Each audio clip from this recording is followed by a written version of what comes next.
with you tonight, I'll take you home. Welcome to another Wine Talk Wednesday at Barzy Winery.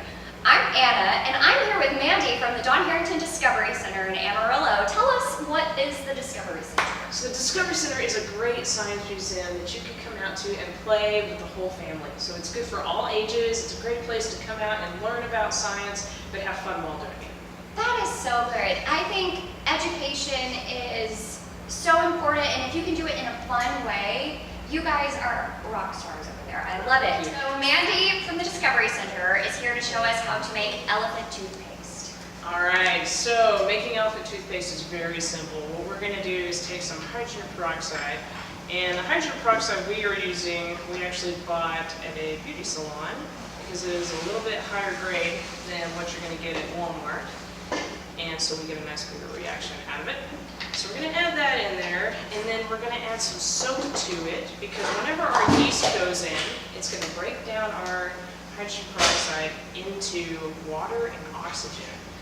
And so, if you add a little soap to that, you're going to get some nice bubbles. And just for fun today, I also decided to bring some food coloring. That way you can see it really well, and we kind of get that idea that, you know, yeast breaks down wine as well, or breaks down the sugars in wine, right? So we're going to take our yeast and we got to add it to some more water, because it is a little sleepy right now. Got to wake it up, get it moving. I was this morning too. Yeah, right, exactly. I agree. Make it time to do your job. Warm water wakes me up too. You get in the shower, you feel better. Exactly, right? Really the same. The start of your day. All right. So I'm going to dump this in. I'm going to do my best to screw on a little lid, because the more pressure we build up in there, the higher it's going to go. This will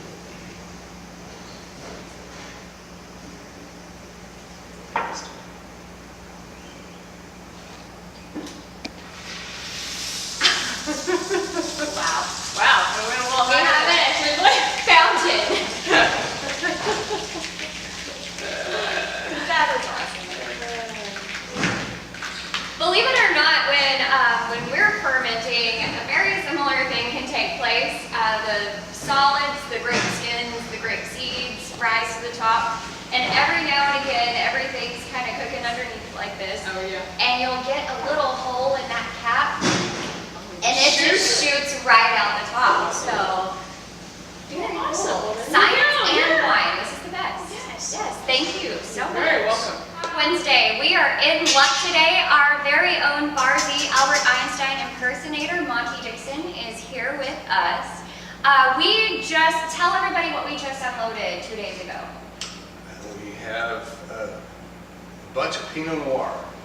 Yes, we've got bins and bins of grapes outside, and now we're at the point in our process where we're ready for fermentation. So we also use yeast, just like the elephant toothpaste, to make our wine. What it does is the yeast goes in and it breaks down the sugar, and Monty is going to talk about that and demonstrate it now.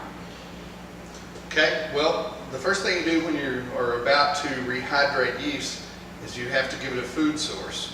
So I've got heated water here. I took the liberty of making it hot already. And I'm going to add yeast nutrient.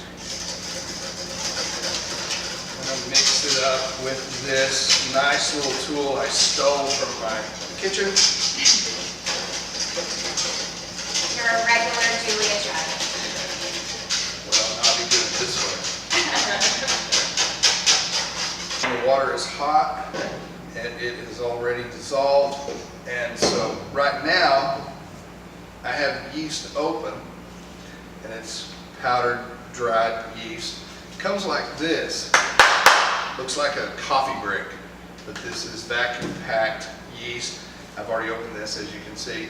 So we're going to come back in just a minute when this water cools, because we don't want to put the yeast in right now. The water's too hot and it would shock it, and it wouldn't be a very good visual demonstration for you. So we'll be back in just a minute. And now a word from our sponsors. Brought to you by Yeah. Yeah, I wish they would sponsor Liveur that. 3001. That would be really cool if they That would be. This is, just so they know, this is the only yeast I use, their yeast, in our Pinot Noir. Take long. And Okay. we're back. So now we've cooled our water, it's below 104 degrees. Anything over that, you run the risk of killing the yeast. But this is what it looks like. Don't care to see feel the yeast. And we're going to pour a little bit in here. Begin to stir it. See how well, and you would think that yeast, it's all just yeast, but it's crazy the differences in yeast. It's all Saccharomyces cerevisiae, but they isolate it from different regions of the world. So sometimes it's a little pellet, you know, and sometimes it's a ball. And what's really weird is sometimes when you're doing this, it becomes just spritzy and it just dissolves instantly. And then sometimes it becomes modeling clay. For anyone out there who's interested in making wine at home, or if you are making wine at home, one of the things you have to remember is the first thing we did was we added yeast nutrient to the water. The purpose of that is as now we're rehydrating this yeast, it's pulling a food source on board.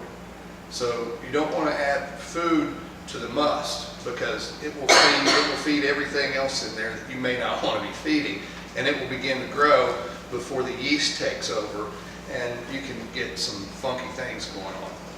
So right now this yeast is rehydrating and pulling in a readily available food source. You want to really give it gently though a good stir, because what you want to do is put it up on the sides of your vessel here and let it run down, because you want to introduce oxygen to this yeast. Sure. Describe it to our viewers. Describe this? Yes. Well, it looks like I'm making pancake mix actually. It kind of does. Pancake mix never smelled that good. I agree. It smells very good.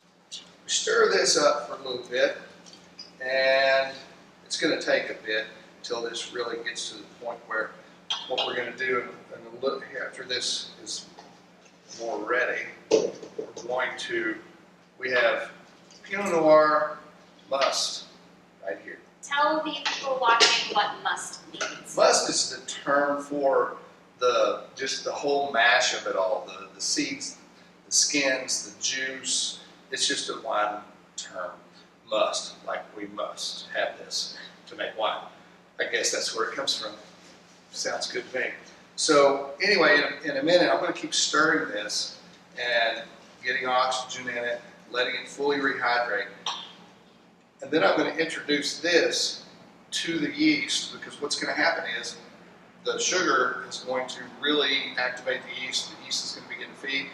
And if we're lucky, it may actually do something that we can watch.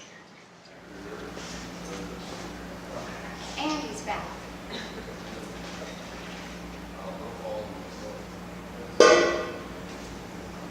And you see, when we started out, this is to the lip, almost here now. When we started out, it was only to here. That is the reaction that it's having with the sugar. The yeast is beginning to feast. It's a yeast feast. Very soon, the yeast will, after feasting on the sugar, like right now, it's already doing it, is excreting alcohol. So I always like to tell people that, you know, Yeah, we're really good. yeah, so yeast is actually just making poo. Yes. And it's called alcohol. See, it's now just foam. So while he is making fire over here, tell us about some things that you have going on at the Discovery Center. Yes, so coming up, our biggest event of the year is Mad Scientist Ball. It's on October 14th. It's from 7 p.m. to midnight. You definitely want to come out and see it. Yeah. We have the Space Rockers will be back again this year. They're a band out of Austin. Yeah. They're so much fun. And there will be lots of fun things to do there. And then we also have, that's our adult event, so it's adults only. We also have an event coming up October 27th called Monster Bash. And it is a trick-or-treat event for kids. events. Oh, So we wow. have, you know, an adult event and a kid event that are both equally awesome. So Yes. definitely come out and do those. Go check out the John Harrington Discovery Center throughout the month of October. They're doing the coolest things. And come see us. We have our festival on October 14th, which starts at 2 p.m. So you can come rock out with us and then head over to the Discovery Center and get your jam on with the Space Rockers. And And if you've never seen the Space Rockers, they're called the Space Rockers for a reason. it's true. And thank you so much for tuning in again. And Bye. don't forget, second Saturday in October, we have our third annual Prairie Dog Town Fork of the Red River Festival. Yeah. I just like Say it saying, again for the people. Prairie Dog Town Fork of the Red River Festival. Think of me what you will. I've got a little space to fill.